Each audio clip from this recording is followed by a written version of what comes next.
Paris, Texas. Inédito, dia 27, no Carlton Cine. Gente que faz, uma iniciativa Bamerindos, o Banco da Produção.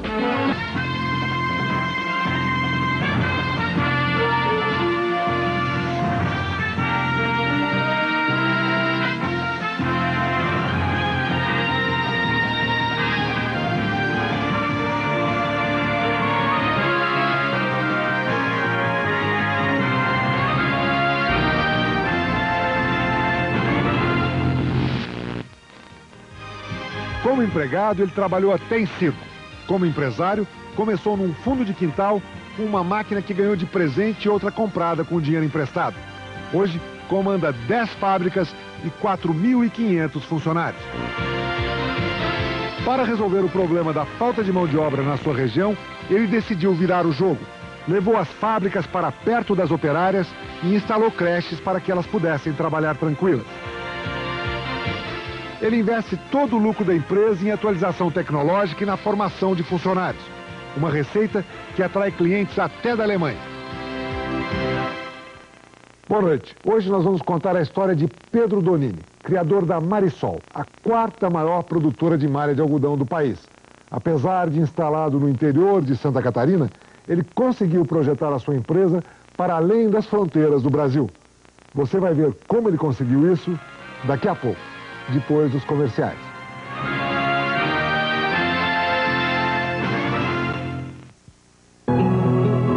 Meu filho, minha mulher.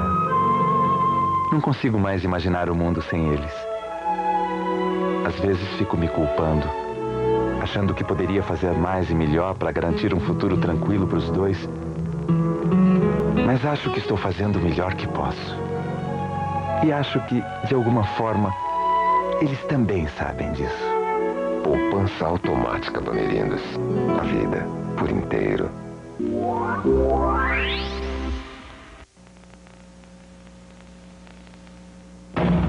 Game educacional World Atlas da Brasoft Games. Para obter o máximo desse software, utilize um PC AT286 da Microequipamentos, Winchester SD500 e impressora Emilia Plus Elebra. Com World Atlas, um monitor colorido de seu micro, o mundo em suas mãos com mais precisão e rapidez. Facilitamos o pagamento e despachamos para todo o Brasil. Rota PES 248, telefone 533-3079, fax 543-9849. Solicite gratuitamente nosso catálogo. O seu paraíso está em Ubatuba. Residencial Ilha Tropical. Condomínio fechado com segurança 24 horas por dia.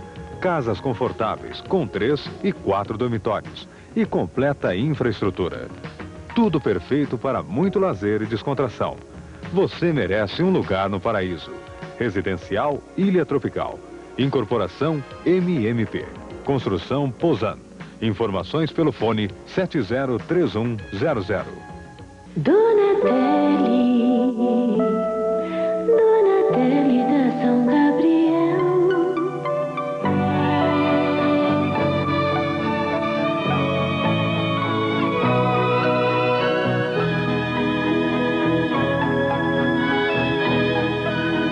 Tecidos para decoração com o toque da exclusividade. Donatelli da São Gabriel.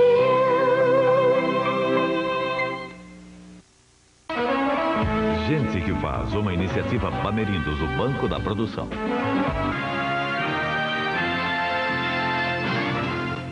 Pedro Donini sempre quis ter o seu próprio negócio. Começou fabricando chapéus de praia nos anos 60. Mas quando esse produto saiu de moda, ele quase quebrou. E teve que procurar novos caminhos.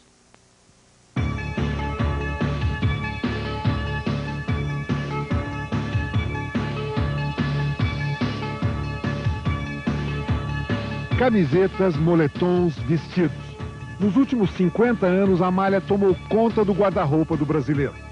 Virou sinônimo de roupa barata e popular. Sem perder essas qualidades, a malha se transformou também num produto de moda. O tecido maleável acompanha as variações do mercado e se adapta a modelos, cores e estampas, sempre que a moda se inova ou se recicla. Quando começou a produzir roupas de malha, Pedro Donini tinha apenas uma pequena indústria de chapéus, em Jaraguá do Sul, Santa Catarina. Mas com muito trabalho e tino comercial, ele superou a distância que o separava dos centros produtores de moda. Apostando no público infanto-juvenil, segmentando e diversificando a produção, a sua Marisol se transformou na 4ª maior fabricante de malha do país. Em menos de 30 anos, Donini ergueu 10 fábricas, gerou 4.500 empregos e hoje fatura 130 milhões de dólares por ano. Um empreendimento que ajudou a impulsionar o desenvolvimento econômico de um dos estados que hoje mais cresce no país. A estreia de Pedro como industrial aconteceu nos fundos dessa casa. Foi um começo clandestino porque ele já trabalhava em 2 fábricas de chapéu da cidade e dependia desses empregos para levar adiante o sonho de tocar o próprio negócio. Esta primeira máquina, que era uma calandra, para calandrar palha de madeira, eu ganhei da primeira funcionária nossa. E esta máquina de costurar chapéus, em 1963, quando eu casei, fui a São Paulo para fazer lua de mel e aproveitei a viagem para comprá-la, com dinheiro emprestado de um amigo. Para iniciar a fabricação de chapéus, Pedro escolheu a melhor costureira de Jaraguá do Sul. Quando recebeu o convite, Dona Lili largou o antigo emprego e emprestou a própria casa para que eles pudessem se instalar bem longe da vista dos patrões. Mas não demorou muito para que tudo fosse descoberto e Pedro demitido. Daí, então, lá num barzinho no centro ali, aí o Neves encontrou o seu Pedro ali e disse que pegou ele pelo colarinho lá e deu uma chacoalhada lá, né? Foi um estímulo naquele momento para me encorajar e realmente começar, já que meu fascínio era um dia começar, era ser industrial um dia, eu comecei sem ter as mínimas condições. Seguir em frente, empurrado por crises, seria a partir daí uma constante na vida de Pedro Donini. A situação financeira da família não permitia vida mansa. O pai trabalhava como jardineiro e tinha 7 filhos para criar. Como muitos jovens na época, Pedro só conseguiu estudar porque entrou para o seminário. Depois, aproveitou seu tempo no exército para aprender música. E foi tocando trombone na carona de um circo que ele realizou o sonho de conhecer o Rio Grande do Sul. Naquele tempo, meu salário no banco era 840 cruzeiros por mês. E o circo estava me oferecendo 850 cruzeiros por semana, fazer parte da orquestra. Tudo bem, concordei e assim, a toque de caixa. No dia seguinte fui lá avisar o gerente que dia seguinte não viria mais trabalhar no banco, que eu iria para o circo. E assim fui. Na juventude, Pedro tentou de tudo. Foi vendedor em Porto Alegre, atuou como representante de produtos gaúchos em Santa Catarina, fez projetos para construir uma padaria e até um cinema em Jaraguá do Sul. Mas nada dava certo. Por isso, quando ele resolveu montar uma fábrica de chapéus, poucos acreditaram que fosse para valer. Os amigos, então, que eram amigos, considerados amigos na época, até me desestimulavam. Olha, você não começa a fábrica porque é muito difícil, em 6 meses você vai fechar, isso aí não dá certo, tá? Já tem 4 fábricas em Jaraguá do Sul. Então foi esse o estímulo, na verdade, que eu recebi dos meus amigos. Durante 3 anos, Pedro surpreendeu todos os amigos. Na base do empréstimo e do desconto de duplicatas, a fábrica cresceu e chegou a ter 25 funcionários.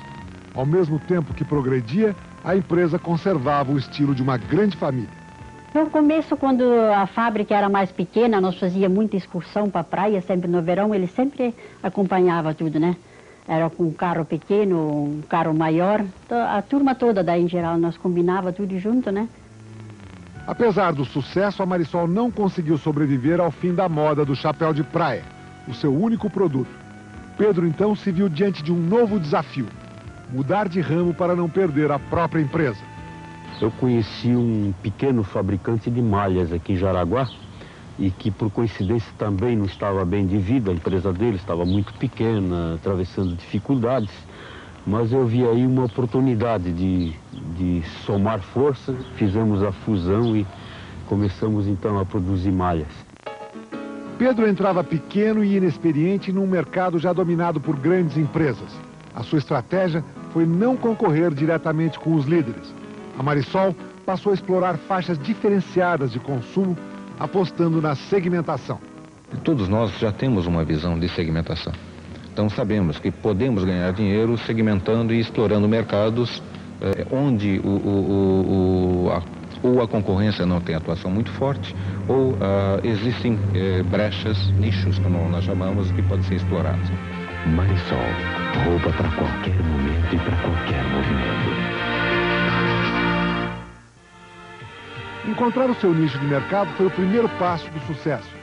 Mas para aumentar a produção e crescer, era preciso mais capital. Pedro sempre reinvestiu os lucros na própria empresa. Quando isso já não era suficiente, foi buscar recursos do mercado de ações. Em plena euforia econômica dos anos 70, a Marisol estava pronta para novos saltos de crescimento. Com a nova injeção de capital, Pedro conseguiu dobrar o faturamento e investir pesado em modernização. Foi o momento que nós compramos o terreno onde nós estamos estabelecidos hoje, construímos os primeiros 5.000 metros e mudamos a fábrica para cá. O crescimento acelerado obrigou Donini a dedicar todo o seu tempo à produção. Ele se envolveu tanto com os planos de expansão da empresa que não percebeu a ameaça que vinha de fora. No começo desse ano, Pedro soube que seu principal concorrente, a indústria de malhas Malve, também de Jaraguá do Sul, tinha em seu poder 1/3 das ações ordinárias da Marisol. Para assumir o controle acionário da empresa de Pedro, faltava pouco. Bastaria que a Malve comprasse, por exemplo, as ações de Werner Schuster, o principal sócio de Pedro Donini, que tinha uma participação de 23% na Marisol e estava se preparando para deixar a empresa. Na verdade, a Marisol estava ameaçada pelo chamado takeover, uma operação de tomada de controle acionário via Bolsa de Valores, que é comum nos Estados Unidos, mas ainda é um fenômeno muito novo no Brasil. Para se defender, Pedro Donini se utilizou de uma estratégia também pouco convencional. Donini atraiu a parceria da indústria de motores WEG, a maior empresa de Jaraguá do Sul, que comprou parte das ações de Schuster. A WEG é comandada por um dos cunhados de Pedro, Egon João da Silva. Na WEG trabalhava também como executivo o irmão do dono da Marisol, Vicente Donini, que comprou a outra parte das ações de Schuster e veio para a Marisol. Ele continuará sendo o presidente do Conselho Consultivo da WEG, e além dos laços de amizade, continuamos tendo o relacionamento também profissional e societário com o senhor Vicente pela nossa participação no capital da Marisol. Para ajudar o irmão, Vicente abandonou uma carreira de 30 anos na WEG. Trocou a indústria de motores elétricos pela malharia. Mas se ele conhecia pouco de confecção de malhas, levava a vantagem de entender muito bem a cabeça do presidente da Marisol. Por isso, não teve dificuldades para assumir o novo desafio na empresa, que agora administra como vice-presidente. Nós entendemos que a massificação cada vez mais vai ceder lugar à personalização. É um caminho que a Marisol optou e, sem dúvida nenhuma, o futuro vai exigir que este seja o caminho a ser seguido. No próximo bloco, você vai ficar sabendo como a Marisol conseguiu entrar no exigente mercado europeu. Daqui a pouco, depois dos comerciais.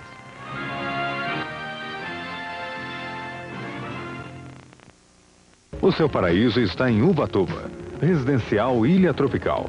Condomínio fechado com segurança 24 horas por dia.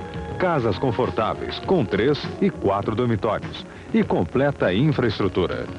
Tudo perfeito para muito lazer e descontração. Você merece um lugar no paraíso. Residencial Ilha Tropical. Incorporação MMP. Construção Posan. Informações pelo fone 703100. Bateria Delco Freedom, única com garantia mundial da marca Delco. Nunca precisa de água, nunca mesmo. Delco Freedom, a energia da nova era. Há 90 anos, nós começamos no prédio. Foi indo e com muita luta conseguimos enfrentar todas as barras. Uma farpa daqui, outra dali, e a gente teve de se cercar de muito profissionalismo para desenvolver a nossa estrutura. Aí não deu outra. Com os homens de aço da nossa equipe, fomos parar nas telas com o maior sucesso. Gerdau 90 anos, qualidade pela competência. Delco Freedom, do menor automóvel ao maior caminhão, uma linha completa de baterias. Nunca precisa de água, nunca mesmo. Delco Freedom, a energia da nova era. Game educacional World Atlas da Brasoft Games. Para obter o máximo desse software, utilize um PC AT286 da Microequipamentos, Winchester SD500 e impressora Emilia Plus Elebra. Com World Atlas no monitor colorido de seu micro, o mundo em suas mãos com mais precisão e rapidez. Facilitamos o pagamento e despachamos para todo o Brasil. Rota PES 248, telefone 533-3079, fax 543-9849. Solicite gratuitamente nosso catálogo. Delco Freedom, a melhor linha de baterias na Europa, Estados Unidos, Japão e também no Brasil. Nunca precisa de água, nunca mesmo. Delco Freedom, a energia da nova era.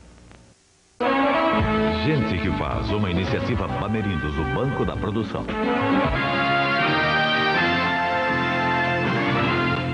Pedro Donini não é apenas um empresário bem-sucedido. Ao planejar o crescimento da empresa, ele sempre esteve atento às necessidades de seus funcionários. Uma preocupação que criou novas relações de trabalho em toda a região de Jaraguá do Sul.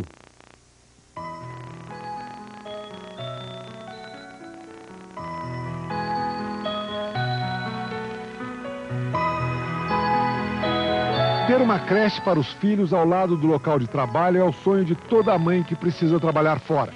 Essa aqui funciona das 5 da manhã às 11 da noite para atender 90 crianças. Todos filhos das operárias da fábrica da Marisol em Schroeder. O pequeno município de 8 mil habitantes tem metade da sua população na zona rural e ainda está se adaptando à chegada da indústria. Os descendentes de alemães, maioria absoluta no lugar, vão aos poucos saindo da roça para aprender novas tarefas nas indústrias de madeira, cerâmica e confecção de malhas. Leonete, de 22 anos, é a típica operária da região. Ela mora a 10 quilômetros da fábrica onde trabalha. O marido tem uma pequena lavoura de subsistência e o salário dela não pode ser dispensado do orçamento da família. Todos os dias, Leonete deixa os pais cuidando da casa e caminha 3 quilômetros a pé até o ponto de ônibus, que é pago pela empresa. Agora os filhos pequenos podem ir junto com ela porque tem creche em tempo integral. Longe de parecer difícil, a vida de Leonete pode ser comparada ao padrão dos operários do primeiro mundo. Enquanto ela trabalha, os filhos recebem na creche uma educação que vai prepará-los para enfrentar a escola no futuro. Eu acho que agora melhorou para mim. Aqui eles estão melhor. Sim, eles estão brincando aqui, eles aprendem com outras crianças, eles conhecem mais crianças. E as crianças mudaram, elas são diferentes, elas brincam mais entre si. Acho que elas estão no mundo das crianças. Dar condições às operárias para trabalharem mais tranquilas era uma das metas de Pedro Donini quando resolveu construir as creches. Agora já são 3, no mesmo padrão da que existe em Schroeder. Mas o sonho é ter creches próprias ao lado de cada uma das fábricas instaladas em pequenos municípios da região de Jaraguá do Sul. As fábricas são resultado de outro projeto idealizado por Pedro, a descentralização da produção. Quando ele percebeu que em Jaraguá do Sul não havia mão de obra suficiente para a sua indústria, resolveu levar as fábricas até a zona rural. Espalhou pela região 8 unidades, uma média de 400 empregos em cada uma. E nelas concentrou o trabalho de costura e controle de qualidade das peças produzidas na matriz. Na verdade, uma experiência seguida que era uma tradição na Itália. Na Itália costumava-se muito a instalar pequenas fábricas em áreas também retiradas dos grandes centros para não haver concentração.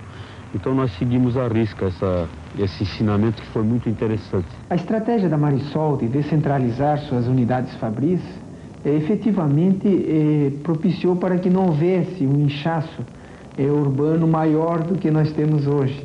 E principalmente deu condições para outras regiões agregadas ao nosso município pudessem se desenvolver à sua maneira. As operárias não chegaram prontas à fábrica. Foi preciso criar um programa intensivo de treinamento para que elas se adaptassem às novas tarefas. E além do emprego, elas acabaram ganhando uma profissão. Na economia globalizada de hoje, mão de obra barata já não é um diferencial competitivo entre as empresas. Pelo contrário, o desafio é ter operários bem treinados e bem formados porque as ferramentas deles hoje são máquinas computadorizadas. Ou seja, o que faz a diferença entre as empresas é o investimento em tecnologia. Investindo pesado na modernização das fábricas, Pedro Donini pode se orgulhar de ter uma empresa praticamente informatizada. Até o corte racional dos tecidos, que era antes um quebra-cabeça para o funcionário resolver, agora é planejado pelo computador. É ele que acerta a posição das peças, fazendo o máximo de economia e desenha o molde para enviar à seção de corte. Com esse sistema, a empresa passou a economizar uma pequena fortuna com as sobras de tecido e o investimento na máquina teve o retorno pago rapidamente. Não existe mais mercado nacional e mercado externo, tudo é mercado. Então, o país que quiser sobreviver, a empresa que quiser sobreviver, ela tem que dar uma atenção muito grande para o mercado como um todo. Ela tem que se modernizar, tem que se atualizar tecnologicamente. O padrão de qualidade da linha de produção da Marisol acabou conquistando o mercado externo. Nos anos 80, os industriais europeus percorreram Santa Catarina à procura de parceiros para fabricar malhas. E desde que conheceram a empresa de Pedro Donini, não pararam mais de fazer encomendas. Todos os anos são negociados pacotes de produção, onde os europeus fazem o projeto das coleções e a Marisol fabrica os produtos. Sempre que essas compras aparecem, eles servem também de um termômetro para nós aqui, para o mercado interno, porque quando eles vêm comprar alguma coisa para o verão deles, nós já podemos nos orientar e podemos ver que isto vai ser a tendência europeia para dentro de um semestre ou para a temporada seguinte.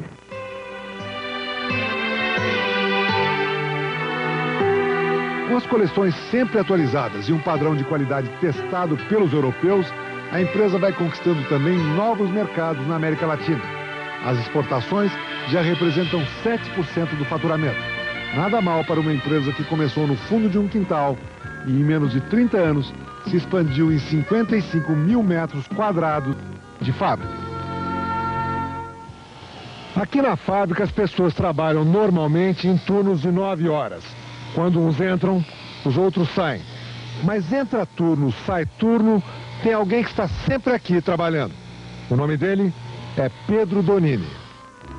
Esse é um empresário que fala pouco, quase nunca ri, não pratica esportes, mas lê todos os livros de administração que lhe caem nas mãos. Quando alguém pergunta aos amigos o que Pedro Donini gosta de fazer, ouve sempre a mesma história. Era sempre uma pessoa muito apressada. O que ele podia fazer hoje, ele não deixava para amanhã, né? Ele vai para a firma normalmente quando ele acorda, né? Se é 2 horas da madrugada, não sei, mas às 3, 4 ele vai mesmo, né? Eu penso que o hobby do Pedro é o trabalho. Esse é o Pedro Donini que pouca gente conhece. Até os amigos mais chegados se espantam quando ele aparece para um jogo de bocha. Ou então, quando ele resolve partir para uma pescaria junto com o seu Enki, o funcionário mais antigo, que até hoje é o seu braço direito na fábrica. Olha o tamanho do peixe. Olha o tamanho. Gravou a traíra aí? As longas caminhadas são a diversão favorita de Pedro nos raros momentos de folga. Ele diz que precisa disso para aliviar as tensões do dia a dia. Mas mesmo nos poucos momentos de distração, Pedro continua atento ao trabalho. Nessa chácara, ele confere o crescimento dos eucaliptos que plantou em 1978. O projeto de reflorestamento tem 1,5 milhão de árvores. A partir de 94, elas é que vão gerar energia para tocar as caldeiras que produzem vapor para o beneficiamento dos tecidos.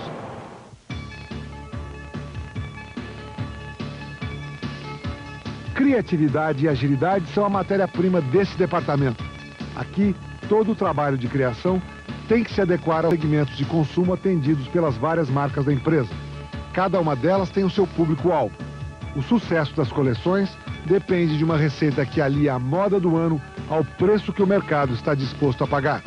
Se a gente analisar hoje o poder de compra cada vez mais reduzido, então acho que um produto que reúna bom visual, qualidade e um custo acessível é o fundamental, né? Isso tem que estar muito presente na hora da criação, na hora do lançamento de um produto novo. Para trabalhar na criação dos novos produtos da empresa, Pedro Donini só escolhe gente de sua inteira confiança. O comando do departamento foi entregue a Célia Balsanelli, que foi sua secretária durante 5 anos. A marca mais recente é um novo cartão de visitas da empresa no mundo da moda. Ela é destinada ao público infantil feminino, de 2 a 10 anos de idade. Por trás da ousadia e da irreverência dessa marca, estão duas discretas colaboradoras da Marisol, as filhas de Pedro Donini. Cristiane é estilista e, junto com a irmã mais nova, Cláudia, começa a imprimir um novo jeito às coleções da Marisol. Pedro Donini continua apostando na segmentação do mercado de malha. Foi por esse caminho que ele conseguiu crescer e consolidar sua empresa. Mas a receita do sucesso não dispensa os ingredientes básicos de sempre.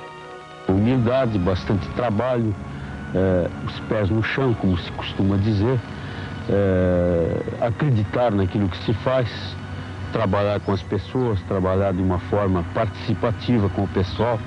Eu acredito que são as formas bem-sucedidas de se começar qualquer atividade. Porque não existe ramo ruim ou bom.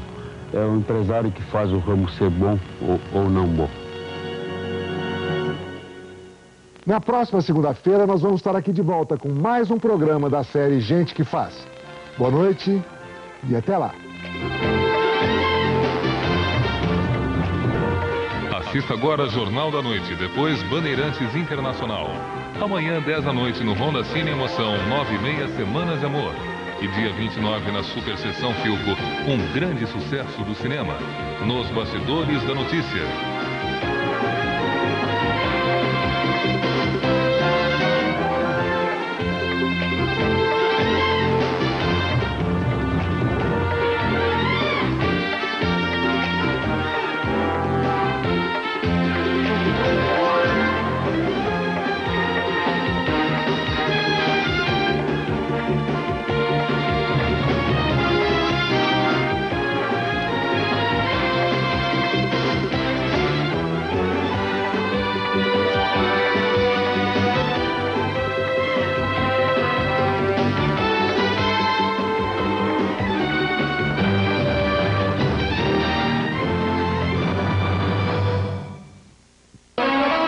Gente que Faz, uma iniciativa Bamerindos, o Banco da Produção.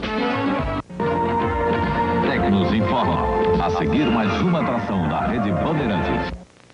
Atenção, emissoras da Rede Bandeirantes, para o top de 8 segundos.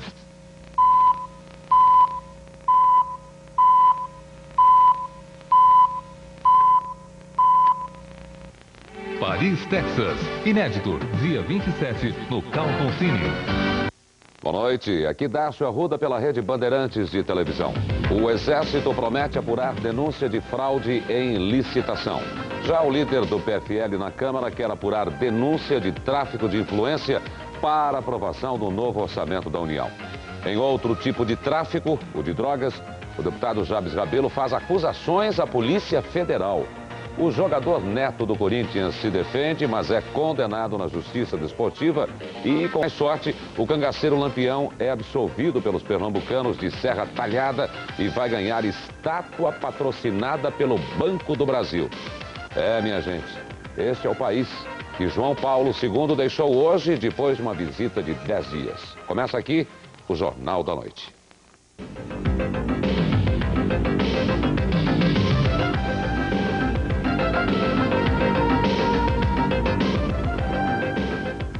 Antropólogos argentinos descobrem que estão diante de uma missão difícil no Rio. Identificar os restos mortais de 14 presos políticos enterrados juntamente com 3.000 ossadas no cemitério de Ricardo de Albuquerque, zona norte da cidade.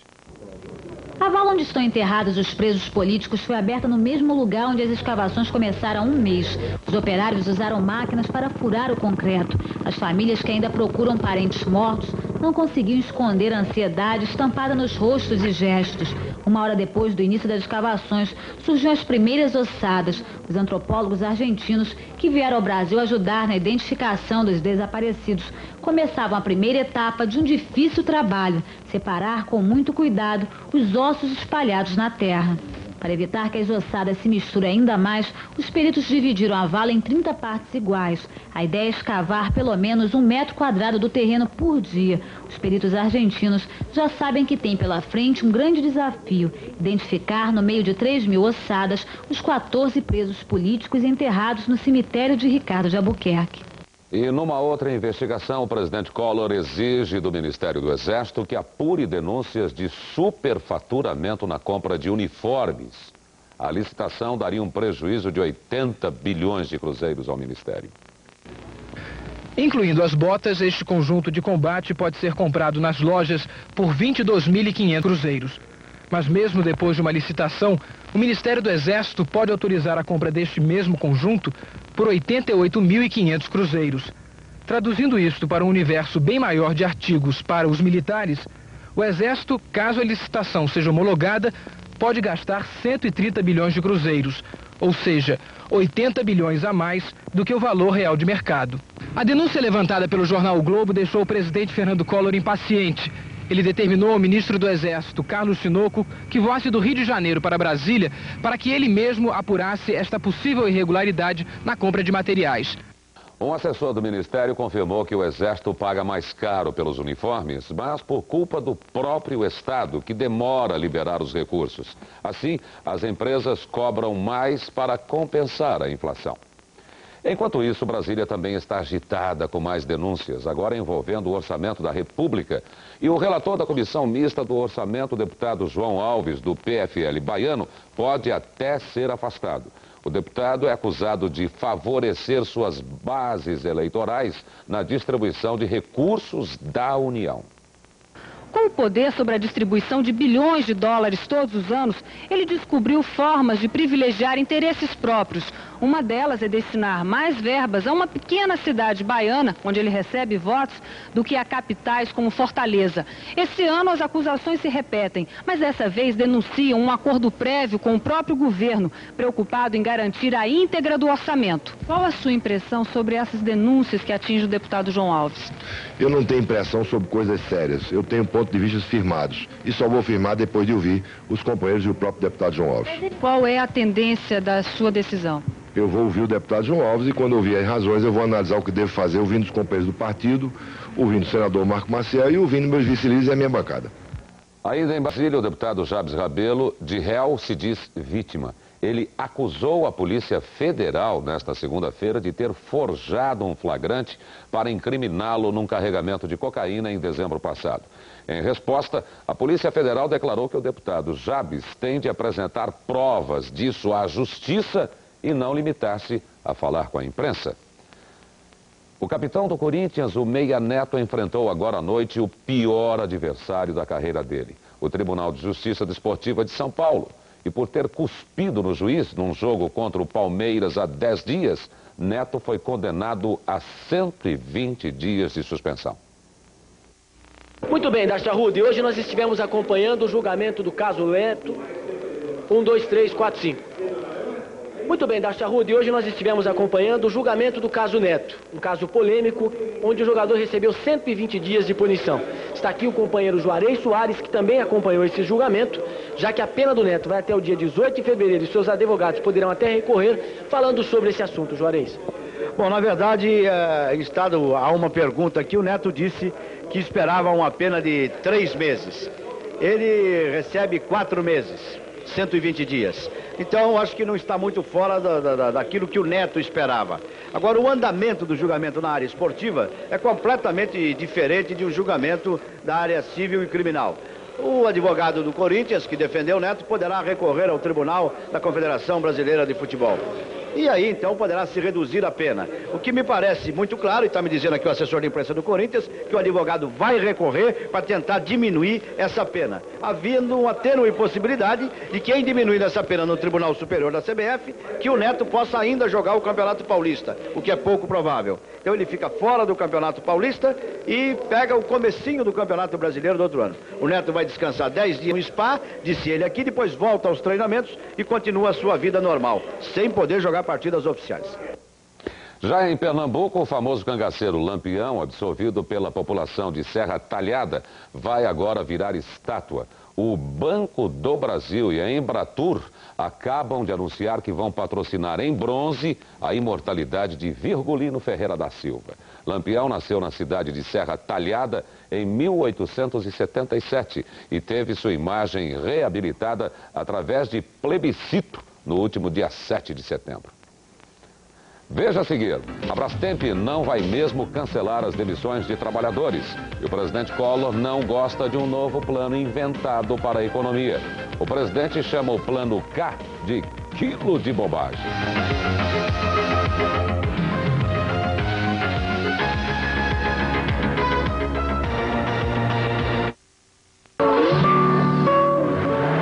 Este é mais um lembrete da poupança especial Banespa para quem está precisando trocar.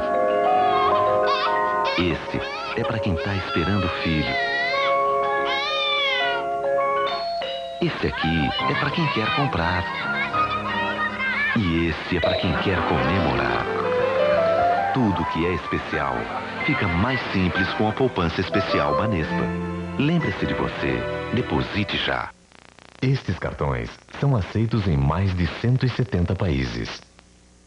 Estes cartões garantem proteção total contra perda ou roubo antes mesmo da sua comunicação. Estes cartões oferecem atendimento eletrônico 24 horas por dia. E este é o cartão que faz tudo isso. Pense nisso antes de escolher um cartão de crédito. Diners Club International. A segunda FEMP, Feira da Micro, Pequena e Média Indústria, tem coisas que você nem imagina. São 500 micros, pequenas e médias indústrias, com tudo que você precisa para o trabalho, casa ou lazer, por um preço que só vendo para acreditar. Visite a segunda FEMP. Lá você pode ganhar televisores, videocassetes, entre milhares de prêmios. Não era exatamente isto que você estava procurando? Varizes e hemorroidas são causadas pela má circulação. Nova Rotina elimina a dor, aumenta a resistência das veias e normaliza a circulação. Nova Rotina. Os clubes de automóvel que você conhece têm mais de 700 veículos de assistência. Eles oferecem carro reserva enquanto o seu é consertado. E na estrada, eles pagam passagem, hospedagem e cuidam da assistência médica ou remoção em caso de acidente. O Automóvel Clube do Brasil tem tudo isso. O seu conceito de clubes de automóvel acaba de ser ultrapassado. Jornal da Noite. Oferecimento. Banespa, a força da nossa gente. E Ford Versalhes, estilo e personalidade.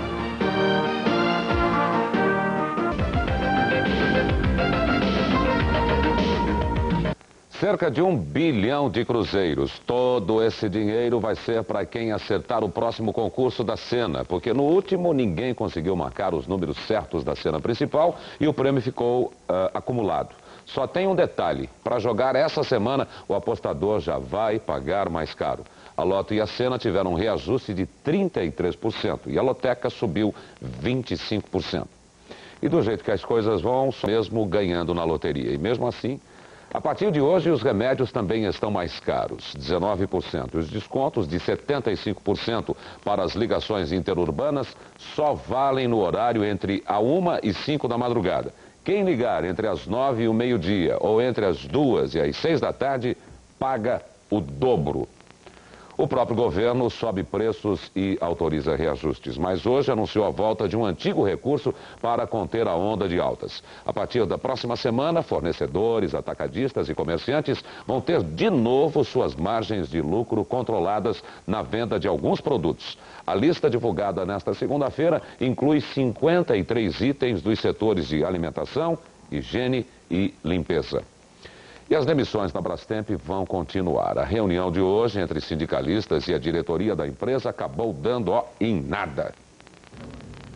Uma das propostas apresentadas pelo vice-presidente do sindicato foi o programa de demissões voluntárias. A direção da Brastemp é a favor do voluntariado, só que o programa ficaria restrito a apenas 462 demissões. A lista dos 1.095 demitidos permanece. De qualquer forma, a empresa quer o corte de 1.557 funcionários, mesmo que o programa não dê certo. O Sindicato dos Metalúrgicos de São Bernardo do Campo não aceitou a proposta. Segundo o sindicato, a decisão da empresa contraria um acordo feito na sexta-feira passada entre a Brasmotor e a Secretaria Nacional de Economia, quando ficou definida a suspensão das emissões. Hoje à tarde, o presidente do Sindicato dos Metalúrgicos conversou com a secretária Doroteia Werneck para pedir apoio na questão das demissões.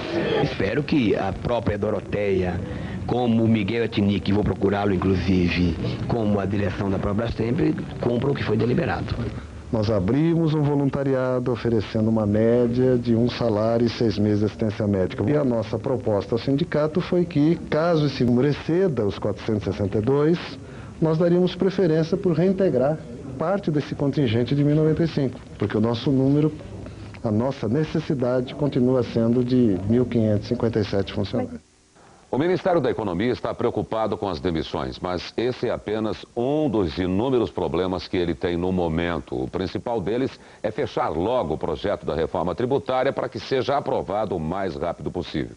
Depois de alguns dias fora, o ministro Marcílio Marques Moreira tenta pôr ordem na casa para que o projeto fique pronto até o próximo dia 1º de novembro.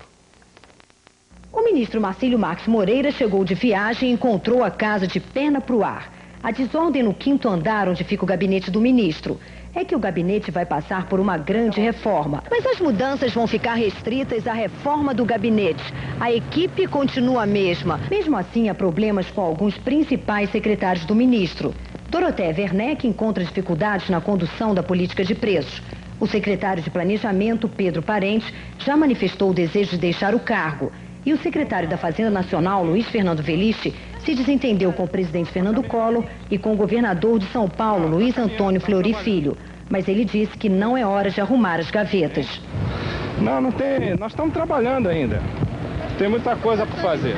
Numa reunião aqui no Palácio do Planalto com a equipe econômica, o ministro Marcílio Marques Moreira pediu a todos que as divergências sejam superadas.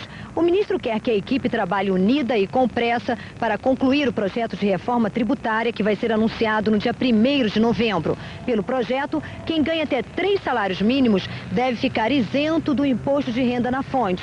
A equipe não decidiu ainda sobre a alíquota única para a tabela de desconto. Quilos de bobagem. Foi assim que o presidente Collor se referiu hoje ao chamado Plano K, elaborado pelo economista Paulo Cabello e pelo empresário Paulo Brito. O plano propõe uma série de medidas para tirar o país do buraco. Uma das sugestões é que o governo assuma o controle da dívida dos estados e municípios por meio da emissão de títulos, que seriam resgatados com o dinheiro do imposto. O presidente Collor disse que essa é só mais uma das dezenas de sugestões pouco criativas que chegam ao Planalto.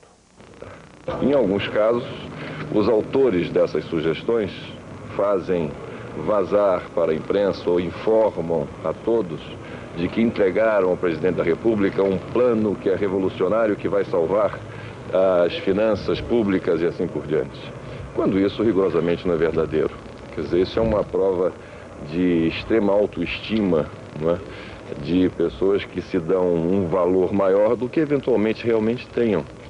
Então fazem chegar a certos canais da imprensa dizendo que o plano, e deu até uma letra K, ontem foi uma letra K, por que isso? Talvez de quilos de bobagem. O Plano K conseguiu ser notícia, mas mesmo assim poucos leram a proposta com atenção. Na verdade, os políticos e empresários andam mais preocupados com a alta dos juros. O anúncio condenando a política monetária, publicado nos jornais pela Associação Brasileira da Indústria Elétrica e Eletrônica, teve mais repercussão que o Plano K. Na reunião de hoje à noite na Fiesp, e políticos e empresários aprovavam o anúncio, mas confessavam que não tinham lido o plano. Deus permita que seja um bom plano, quando a gente tomar conhecimento. Mas não posso fazer uma avaliação correta, porque não li o programa. As pessoas que estão envolvidas são pessoas sérias, que têm um bom conhecimento da realidade brasileira, de forma que talvez seja uma boa surpresa.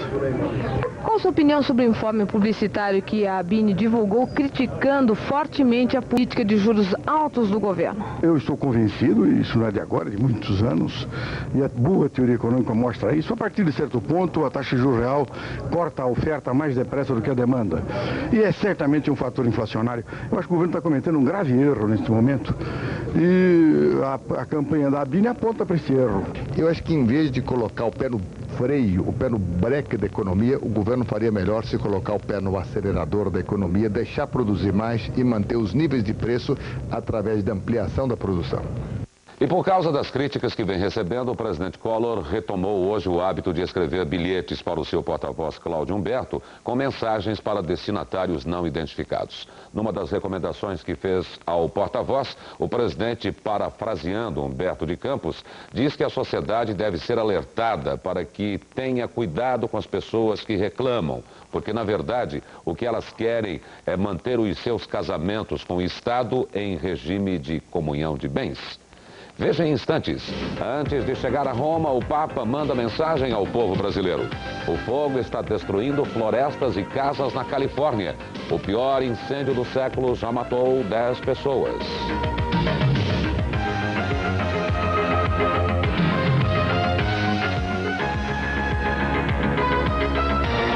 Dia 23 de outubro é dia do aviador. No céu e na terra, um amigo de confiança.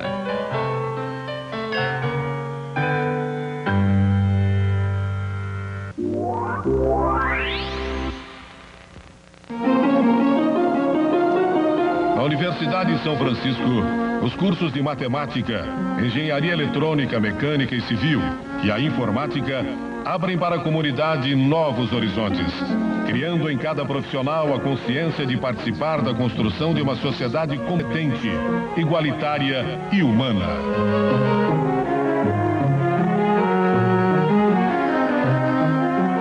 Alta tecnologia exige de cada um de nós maior responsabilidade social e ambiental.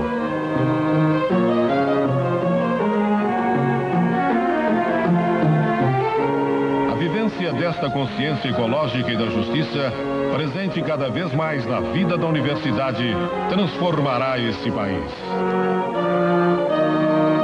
Universidade São Francisco, 15 anos educando para a paz. Você sabe que o futuro me preocupa? Ah, é? Por isso eu fiz um fundo de pensão e aposentadoria Bradesco. Aposentadoria já? É. O futuro chega rápido. E você sabe, quanto maior o salário, maior a defasagem na aposentadoria. E daí? Daí fica difícil manter o padrão de vida. Imagina se eu vou pensar nisso agora. Eu quero mais é viajar, passear. Fundo de Pensão e Aposentadoria Bradesco. Há 10 anos preparando um futuro mais tranquilo para você. Aproveite os próximos segundos para conhecer o sucesso das ruas e estradas. Veja o acabamento. Espaço, conforto e requinte. Tudo com 3 anos de garantia. Você transforma seu carro simples em cabine dupla ou blazer na Nibramar. E a Nibramar transforma seu carro em sucesso. Nibramar. Viaje nessa transformação. Jornal da Noite. Oferecimento. Banespa, a força da nossa gente. E Ford Versalhes, estilo e personalidade.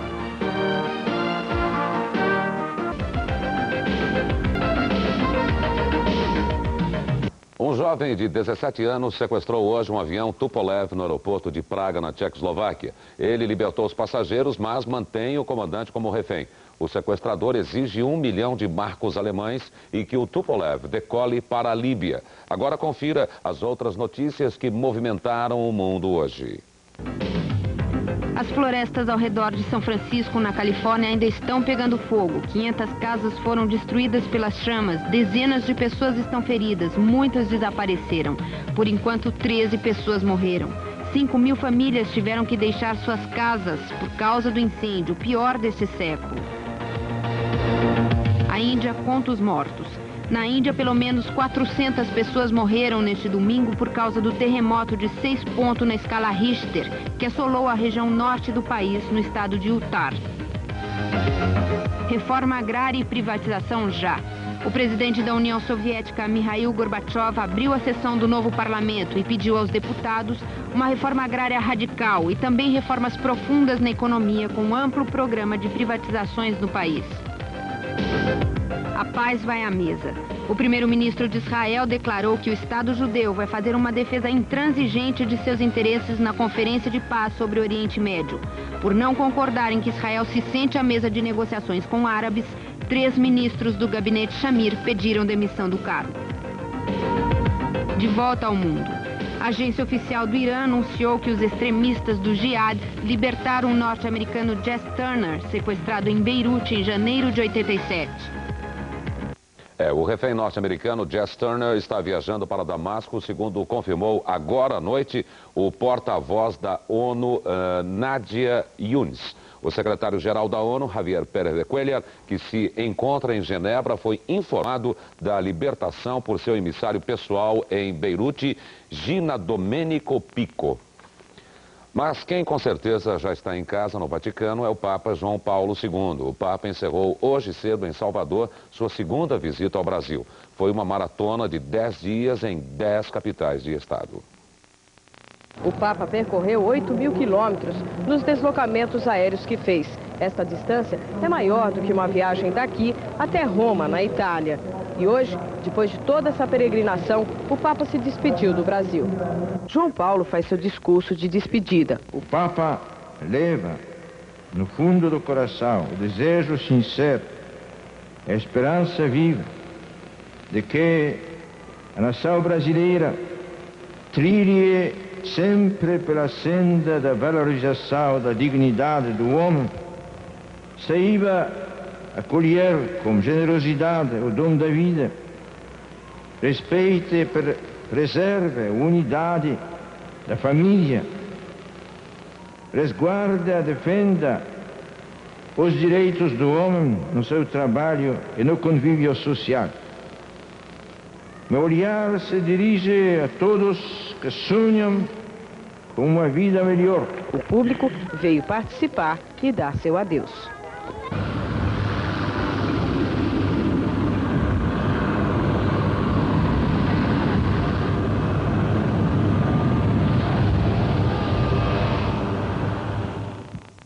Ao deixar o espaço aéreo brasileiro, o Papa enviou mensagem ao presidente Collor. João Paulo II agradeceu a acolhida do governo e as manifestações de carinho do povo, afirmando: durante a viagem, pude experimentar a grande fé desse povo, para quem renovo minha bênção. Que Deus abençoe todo o Brasil. Bem, o Jornal da Noite vai ficando por aqui. Lauro Fontoura acaba de chegar para apresentar o Bandeirantes Internacional. Da nossa parte, boa noite, um bom descanso e até amanhã.